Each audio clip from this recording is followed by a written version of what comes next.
Hello friends, think easy official ಚಾನಲ್ಗೆ ಎಲ್ರಿಗೂ ಸ್ವಾಗತ. ಇವತ್ತು ನಾನು ಮಾಡ್ತಿರೋ dessert ice cream, banana ice cream. Summer season start ಆಗಿರೋದ್ರಿಂದ ಮಕ್ಕಳು ಯಾವಾಗಲೂ ಐಸ್ ಕ್ರೀಮ್ ಅಂತಾರಲ್ಲ, ಸೊ ನಾವಿವತ್ತು ಐಸ್ ಕ್ರೀಮ್ ಹೇಗೆ ಮಾಡೋದು ನೋಡೋಣ. ನೋಡಿ, ನಾನಿಲ್ಲಿ ಬಾಳೆಹಣ್ಣನ್ನು ಕಟ್ ಮಾಡಿ ಇಟ್ಕೊಂಡಿದ್ದೀನಿ. ನಾವು ಯಾವಾಗ ಬಾಳೆಹಣ್ಣನ್ನು ಈ ಥರ ಕಟ್ ಮಾಡ್ಕೊಳ್ಬೋದು ಅಂತ ಅಂದರೆ, ತುಂಬ ಹಣ್ಣಾಗಿರುತ್ತೆ ನೋಡಿ ಬಾಳೆಹಣ್ಣು, ಅಂಥ ಟೈಮಲ್ಲಿ ನಾವು ಹಾಗೆ ತಿನ್ನೋದಕ್ಕಾಗಲ್ಲ. ಸೊ ಆವಾಗ ಈ ಥರ ನಾವು ಐಡಿಯಾ ಮಾಡಿ ಐಸ್ ಕ್ರೀಮ್ನ ಯೂಸ್ ಮಾಡ್ಬೋದು. ಆವಾಗ ಮಕ್ಕಳೆಲ್ಲ ನೀಟಾಗಿ ತಿನ್ಕೊಳ್ತಾರೆ. ಏನು ಪ್ರಿಸರ್ವೇಟಿವ್ಸ್ ಏನು ಆ್ಯಡ್ ಮಾಡಿರಲ್ಲ, ನಾವು ಮನೇಲೇ ಮಾಡಿರೋದ್ರಿಂದ ಸೊ ನೀಟಾಗಿ ತಿನ್ಕೊಳ್ಬೇಕು. ಈ ಥರ ಕ್ಯೂಬ್ಸಾಗಿ ನಾನು ಕಟ್ ಮಾಡಿ ಇಟ್ಕೊಂಡಿದ್ದೀನಿ ಸರ್ಕಲಾಗಿ. ಇದನ್ನು 1 ಅವರ್ ನಾನು ಫ್ರೀಸ್ ಮಾಡೋಕ್ಕೆ ಫ್ರಿಡ್ಜಲ್ಲಿ ಇಡ್ತೀನಿ. ನೋಡಿ, ಬನಾನನ ಕಟ್ ಮಾಡಿ ಇಟ್ಟಿದ್ನಲ್ಲ ಫ್ರೀಝರಲ್ಲಿ, ಸೊ 1.5 ಅವರ್ ಆಗಿದೆ. ಈ ಥರ ಆಗಿರುತ್ತೆ. ಈಗ ಇದನ್ನು ಮಿಕ್ಸಿ ಜಾರ್ಗೆ ಹಾಕ್ತೀನಿ. ಆಮೇಲೆ ಅದ್ರ ಜೊತೆ 3 ಸ್ಪೂನ್ ಸಕ್ಕರೆ ಕೂಡ ಹಾಕ್ತೀನಿ. ಈಗ ನಾನು ಬನಾನಾ ಮತ್ತು ಸಕ್ಕರೆ ಹಾಕಿದ್ಮೇಲೆ ಇಲ್ಲಿ ಡಾರ್ಕ್ ಚಾಕ್ಲೇಟ್ನ ಯೂಸ್ ಮಾಡ್ತಾಯಿದ್ದೀನಿ. ನೋಡಿ, ಡಾರ್ಕ್ ಚಾಕ್ಲೇಟ್ನ ನಾನು ಪೌಡ್ರ್ ಮಾಡಿ ಕ್ಯೂಬ್ಸ್ನ ಕಟ್ ಮಾಡಿ ಹಾಕ್ಕೊಳ್ತಾ ಇದ್ದೀನಿ. ನೀವು ಬೇಕಾದರೆ ಯಾವುದಾದ್ರೂ ಡೈರಿ ಮಿಲ್ಕ್ ಚಾಕ್ಲೇಟ್ನ ಹಾಕ್ಕೋಬೋದು. ನಾನಿಲ್ಲಿ ಡಾರ್ಕ್ ಚಾಕ್ಲೇಟ್ನ ಯೂಸ್ ಮಾಡ್ತೀನಿ.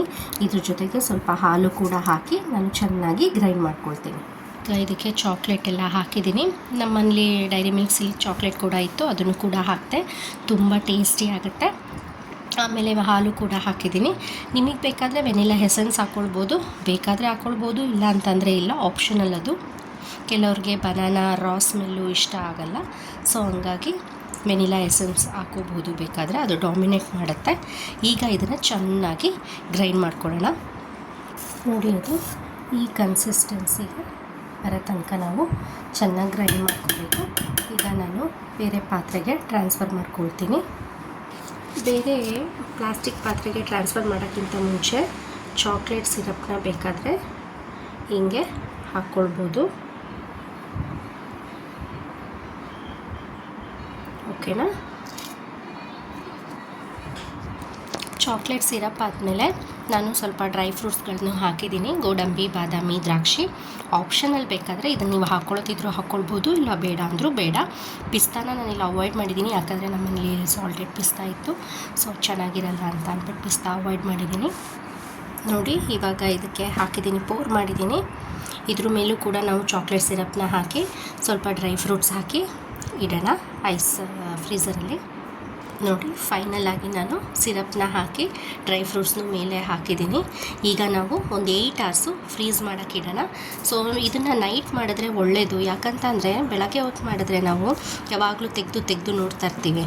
ಸೊ ನೈಟ್ ಮಾಡಿದ್ರೆ ಅದು ಏನು ನೋಡೋಕ್ಕೆ ಬರಲ್ಲ, ನಾವು ನಿದ್ದೆ ಮಾಡಿರ್ತೀವಿ. ಬೆಳಗ್ಗೆ ಎದ್ದಿದ್ದೇನೆ ಆಫ್ಟರ್ ಬ್ರೇಕ್ಫಾಸ್ಟ್ ನಾವು ಇದನ್ನು ತಿನ್ಕೊಳ್ಬೋದು. ಈಗ ನಾನು ಇದನ್ನು ಲಿಡ್ ಕ್ಲೋಸ್ ಮಾಡಿ 8 ಅವರ್ಸ್ ಫ್ರೀಸ್ ಮಾಡೋಕ್ಕಿಡ್ತೀನಿ. ನೋಡಿ ಫ್ರೆಂಡ್ಸ್, 8 ಅವರ್ಸ್ ಆದಮೇಲೆ ನಾನು ಫ್ರಿಡ್ಜಿಂದ ಇದನ್ನು ಫ್ರೀಝರಿಂದ ತೆಗೆದಿದ್ದೀನಿ. ಹೇಗೆ ಬರುತ್ತೆ ನೋಡೋಣ ಇವಾಗ. ನೋಡಿ ಫ್ರೆಂಡ್ಸ್, ನಾನು ಸೈಡಿಂದ ತೆಗಿತಾ ಇದ್ದೀನಿ. ಐಸ್ ಕ್ರೀಮ್ ಥರ ಬಂದಿದೆ.